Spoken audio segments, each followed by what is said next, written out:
Fake ko kasi yung ticket na dala nyo nun. Gusto sana na malaman ko saan nyo nakuha yun. Aba, may babaeng nagpamudbud dun sa tabi ng talipapa eh. Nang, sino nagbigay sa inyo? Babae rin. At doon siya nagbigay, sa kanto ng butika. Madedescribe niyo ba kung ano itsura niya? Nako, sa totoo lang, dahil sa sobrang excited namin dun sa ticket, hindi na namin natignan. Ako din eh. Basta medyo bata, yun ang naaalala ko eh.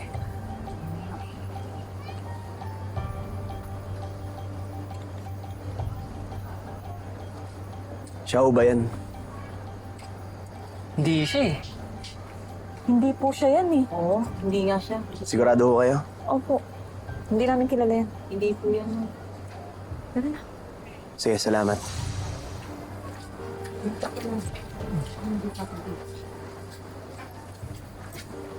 Talagang picture ni Betsy yung pinakita mo? Siya ba main suspect mo? Wala naman tayo ibang kakilala na pwedeng gumawa kundi siya lang. Kahit anong sabihin niya, inggit pa rin siya kay Gina. Kaya hindi ako magugulat kung siya nasa likod ng lahat ng to. Isama mo na dyan yung nanay niya. Alam mo ba, partner, napapadalas sila sa lugar namin. Doon sila tumatambay sa parlor nila, Chiki at Em. Ganun ba? Sige, sasabihan ko na lang ulit sila nanay na mas mag-ingat kay Aling Susan at Betsy. Isama mo na dyan yung mga aliporis nila. Yung mga chismosang Chiki, Em, tsaka si Alice.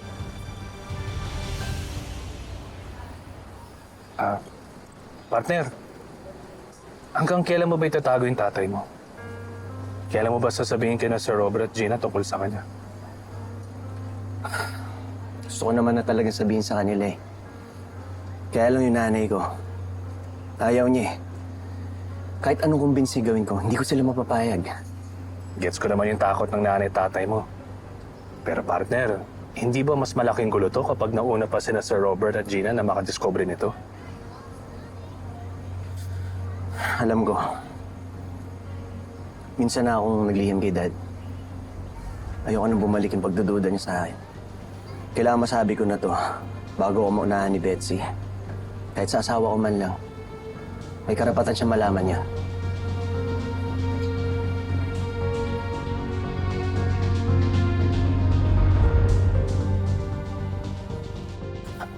Tingnan mo. Binili ko para kay Mindy. Ang cute, diba? Alam mo, ito ang pasusuot ko sa kanya pag imi-meet niya na si Lola Marcel niya. Wala pa bang balita?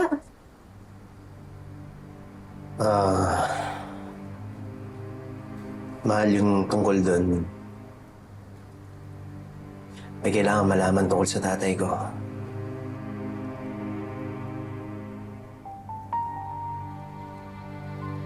Ano yan?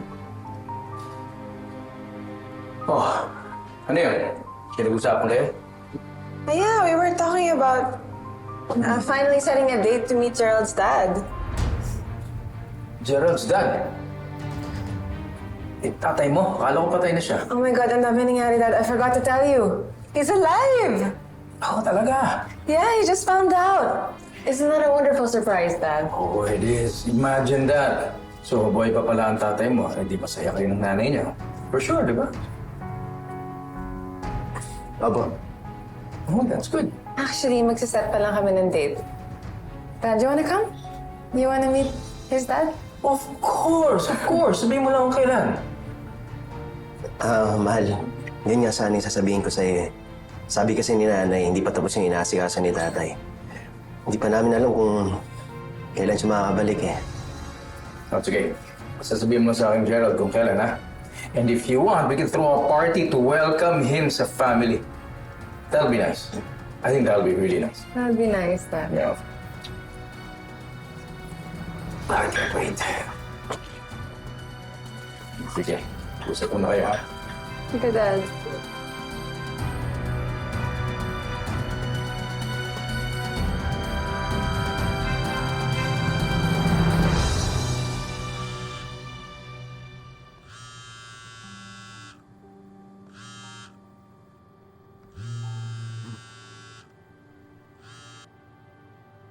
Nay, Oh, Gerald anak. May nakita na akong lilipatan namin. sige, sandali lang. Nay, nag-aalangan pa rin ako sa gusto niyong mangyari. Pero nakapag-desisyon na ako. Sasabihin ko na to sa asawa ko. Alam ko natatakot kayo. Pero kailangan ko nang sabihin to. Oras na para umamin ako kay Gina. Ano ba aminin mo kay Gina? Ano kasalanan mo, Gerald?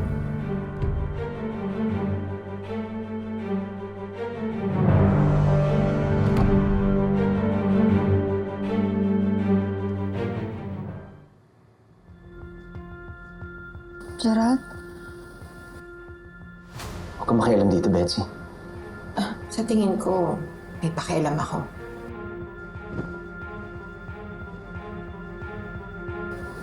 Pin ba yung tungkol sa kiss natin? Pin ba hindi mo maamin? Talagang hindi ko aaminin yan. Walang ganun nangyari. Di ba yun ang usapan natin? Ano nangyayari?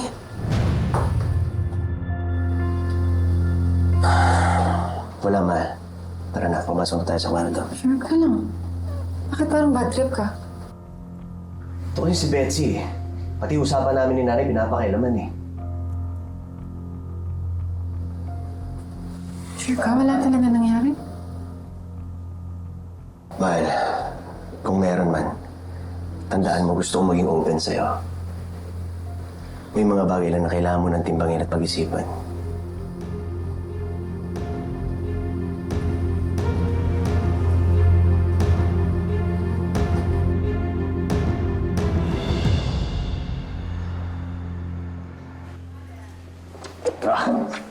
Sarap yan ah.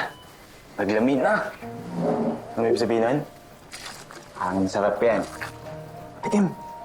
Patikim ka dyan? Huwag kang feeling close, ah. Yuck. Yak. Umiral na naman yung pagkasosyal mo. Hindi ako sosyal, okay? Para tumigil yung pag-uusyoso mo sa akin.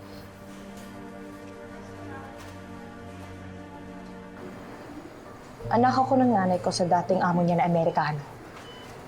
Tumira kami dun sa US, pero naghiwalay na sila. At dahil hindi naman kami naging US citizen ng nanay ko, yun, pinauwi kami dito sa Pilipinas.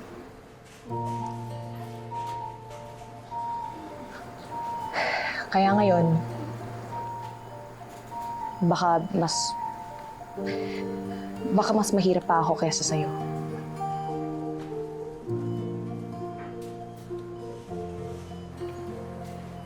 Oh, ano? Gets mo na?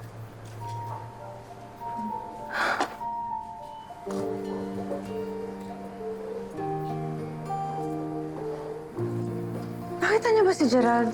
Ay, wala pa po ma'am. Parang hindi ko pa po nakikita pumapasok eh.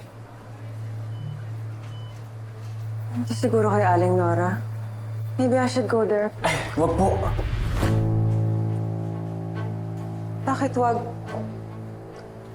Ang ibig ko pong sabihin, wag na po kayo mag-abala kasi papadating na rin po yung si Sir Gerald. Ah,